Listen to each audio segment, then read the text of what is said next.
there's no single solution to the mental load. And actually, everyone's mental load will have a different composite, and your mental load will look very different today versus 6 months from now versus 5 years from now.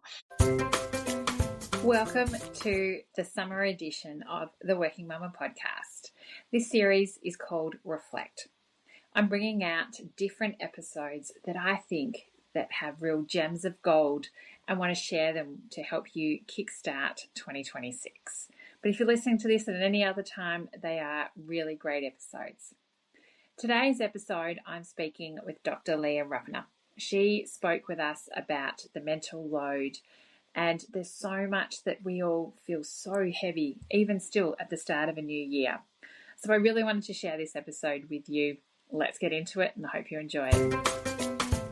Is your definition of the mental load? Because there's so many different thoughts and we kind of know what it is, but really it's hard to, I guess, put into a little box as well. And it's something that always comes up for particularly working mums or mothers, and they'll say, I'm burnt out. The mental load is just exhausting. So what is it and why is it such a topic, particularly for women? Men don't seem to be complaining about the mental load. Where we were trying to actually ask that question of like, what's the difference between the mental load and say like housework or the emotional work that women do? So there's a bunch of different types of work you do every day when you get up. You might do paid employment at work or paid employment at home. You might do unpaid domestic labor in the home, like housework and childcare.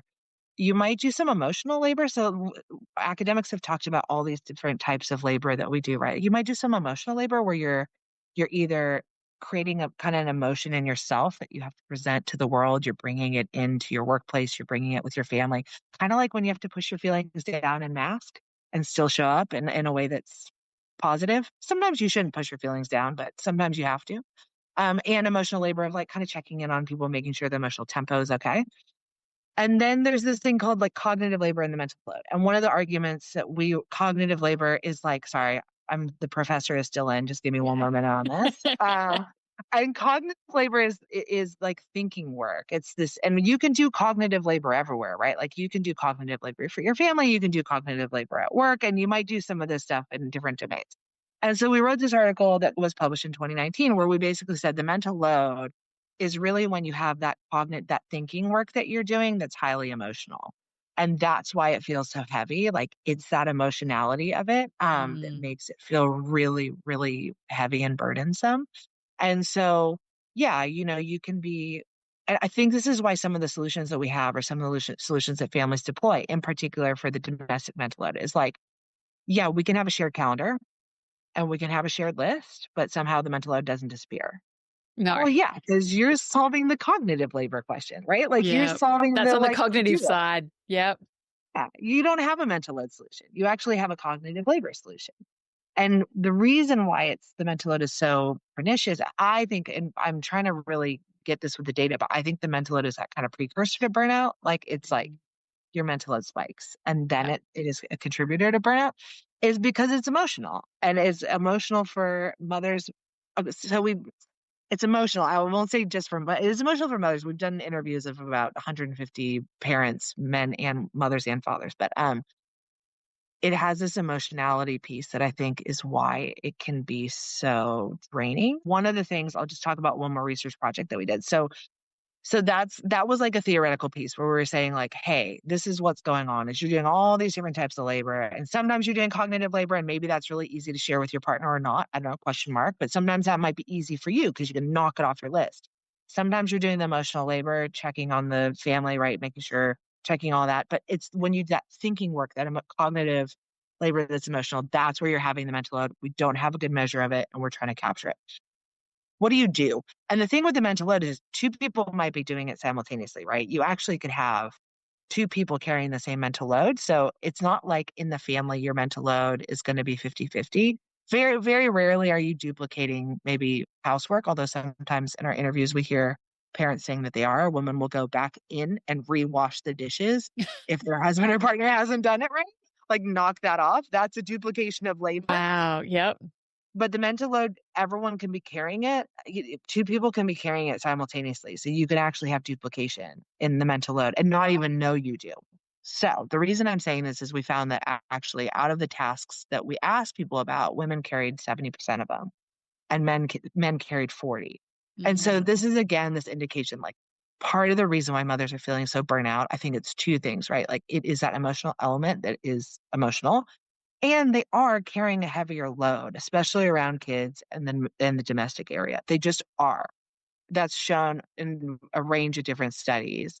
It doesn't mean that men aren't carrying some of it. It just means that they're not carrying the same share. As a match. And yeah. Exactly. And I guess women as well emotionally probably are there for kids in that sense as well. So you're carrying the emotions and generally, right, okay, school drop off pickups and activities and things like that, because you're also managing the emotions. Are they going to want to do this? Do they want to do it? What mood are they going to be in and things like that? Yeah, I really love how you're saying around the cognitive part, but also the emotional part. It's not always about just ticking off the list and doing the cards and things like that. Yeah. And And if it so, was, it'd be easy to solve. It'd be yeah, easier to solve, right? That yeah. would be easier. Yeah. How can I manage? Is there a strategy that people can do to work through that to help them? Okay. Like I think the first solution is educative. And I've worked with a lot of women founders who are really trying to tackle this issue. And one of the issues that I keep hearing from them, they keep hitting up against is like people there's an educated part, right? People don't really totally understand what is the mental load and why it's Mm. important. And I think this is why maybe a lot of women feel frustrated or irritated and they're having a hard time having that communication with their partners, in part because we don't yet have the language to quite articulate and explain it, right? And We so can't put in a nice little neat box and wrap it up and say, "Oh, here we go. This is what we're talking about." exactly. And so because of that, I think that there's no silver bullet. And I like unfortunately there's no silver bullet. But what there are going to be certain solutions that I think will help different elements of it. So, for example, Verity Tuck, who's a woman founder here in Australia, she started this app called Goldie, and Mhm. I am very interested in this. I've connected in with her because I was there writing my book, and I was writing. The thing is that we have generative AI that can read our emails about and remind us that we haven't paid a bill. Why can't they do the same thing for our children, right? Like our school letters and our. One of the things we heard was like school correspondence. Man, that is Oh, like geez, that's exhausting. Yes. thinking parents, right? Like an absolute weight. And so again, is this going to solve the mental load for people? No. Like, are the fair play cards going to solve the mental load for people? No. Probably not, but it's one solution. Like, you'll need to know what do you need. There are good solutions for very specific problems or issues or challenges associated with the mental load. And so that's, I think, kind of the answer. One of the things I'm trying to understand is how do people create solutions, right? Because the mental load isn't static. It fluctuates. It varies across the day. It varies across time. It depends if your parents are ill, you're going to have a different mental load than, if your child, you just had a baby, if your child, like there's these kind of peaks and troughs. I think some of this is we need a little bit slightly more creative solutions as we talk through these problems because there's no single solution to the mental load. And actually, everyone's mental load will have a different composite, and your mental load will look very different today versus 6 months from now versus 5 years from now. There's no single solution to the mental load. And actually, everyone's mental load will have a different composite, and your mental load will look very different today versus 6 months from now versus 5 years from now. And how do you make sure that actually workplaces are having the right conversations around this or understanding the value of understanding the mental load? And then they're understanding the value of tailoring solutions to help people lighten it because people are bringing their mental load everywhere they go. It's coming with you to work. It's coming with you on a walk. It's coming with you onto the bath. You don't bring your kids to work necessarily. You don't bring your dirty dishes, but you're bringing your mental load everywhere. And so there is an interest in understanding it and so supporting people.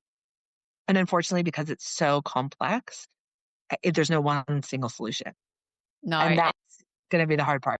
Yeah, and but I think also what you just said there is something's unique for every individual. So what my mental load is going to be completely different to yours to an extent, and the different stages of life. But I think, as you said, the first part about being education based, of actually accepting and look, this is what we're talking about, and the awareness I think is really powerful. but also then the acceptance. And there's so much that we can, do the scrolling and like, oh my goodness, that's what they're doing and things like that. No, they've employed one strategy, but it doesn't necessarily mean that may work for you and your partner and your husband and things like that. It's almost like a bit of a toolbox. And you're like, right, Exactly. I'm going to bring out one strategy today. Tomorrow it's going to be different. It's not going to be a one size fits all approach. But I think, as what you said earlier, the cognitive and the emotional component, you're like, okay, I might be able to work on the cognitive part. And there's obviously then other emotional strategies that you might be able to then put into play, but it's going to be a bit of a patchwork and probably Correct. changing day to day and scenario to scenario as well. Absolutely. And that's one of my goals would be to create that Rolodex, right? Mm, Where you can go, oh, okay, well, hey, that's actually what I need right now. Or maybe, like, actually, this is the piece of it that's actually really draining me right now. So how do I retrofit a solution into that? And that might work today, but it might not work tomorrow. And then you're, you're able to see that a little bit more fluidly and flexibly. And for some people, it might be something like having, parents come out and help and mm, support. And it might be different since, and for others, it might not be ever having the yeah. parents come out and support, but that's where I think if we keep focusing on this is where I think workplaces really have a role. And I would like to help them understand that if you have these policies where everyone gets the same thing, it's not going to work. And the truth of the matter is that the men are carrying a mental load too. It just Mm. looks different to the women. So everyone needs some sort of support on this. It just the solutions will vary. I know we're talking a lot about the mental load, but for women that do feel that guilt and things like that, because it's something that's really going through a lot of people I know at different stages of being a mum. I think I saw a study of saying, I think it was like 98% of women experience mum guilt, which I'd love to meet the 2% of women that actually have never experienced guilt. Um, I never thought that was possible. Um, what can we do about it? Do you have any strategies that you work through around managing the guilt? And I guess some of those, I know it also comes down to mindset and the stories that we tell ourselves. Like my really good friend Katie Collins has this book called Making Motherhood Work. And what she finds essentially, she doesn't study Australia, but she looks at the US, Sweden, Italy, and maybe one other country. And she finds that guilt is very much a US and I think an Australian based phenomenon. So very That, Western culture. yeah, or yes. And so I think it's a very individualized culture, right? About guilt, Yeah. that notion of guilt. So I guess what I'm trying to say is that it doesn't have to go synonymously between motherhood and guilt, that there are countries where mothers can work and not actually feel guilty. And we can look Mm, to this book and the Swedish comparative in that book that basically shows that like guilt is not the piece of it, right? Maybe time stressed, time poor, but guilt, no. Because being a good mother is being a mother who cares, who works and puts her child into childcare and has time, right? It's not an either or logic. We very much have an either or logic and then a very deep shame about if you make the wrong, I'm putting that in quotes for those of you who are listening, the wrong decision. There's a huge amount of pressure on parents, but mothers specifically, to be the perfect parent because you have to set your kid up for the future. And the future is uncertain. And if you do anything wrong, again, I'm not saying this is the internal voice. yeah. If you do anything wrong, wow, your kid's not going to have a job and they're not going to be able to be employed enough to make a high enough living. And Melissa Milky calls this we're responsible for safeguarding our children's futures when in fact Mm, you can't predict things like rising inflation. You can't predict global warming, globalization, COVID-19, but yet somehow we as parents or we as mothers are supposed to be able to safeguard our children against that. And when I say that to you, you probably are like, well, that feels like like an I'm like, impossible. So just be a little bit easier on yourselves. You're in these systems that actually are setting you up to feel terrible, but if we take a step back, we can add a little bit more joy into all of it. A little bit like it's not your fault, right? Like you're in the system that is designed to feel hard. And if you're in the system and it's feeling hard, you're not doing it wrong. It's because the system is designed to not make this easy on you. And so it's the maybe just system, not you. that's right. Like please don't feel but I see you, I understand, and I'm like with you. And this is hard. It's hard under normal circumstances, and then it's even harder in the current moment in the current system. So Yeah. it's not a personal feeling. That's I think No. what I must. a great job. And you're doing a great job. It's not a personal feeling, and you're doing a great job. Thank you for listening to the Working Mama podcast. Subscribe to the podcast on iTunes, Spotify, or your favorite podcast catcher. Please also feel free to contact me on any of the Working Mama social channels. Remember, Mama is MUMMA, or website www.workingmama.com.au. I would appreciate you to share this podcast with friends and colleagues, especially those that are parents managing the juggle. And I would really appreciate if you had to take the time out to leave a review of the podcast. Thank you, and see you next time. Have a great week.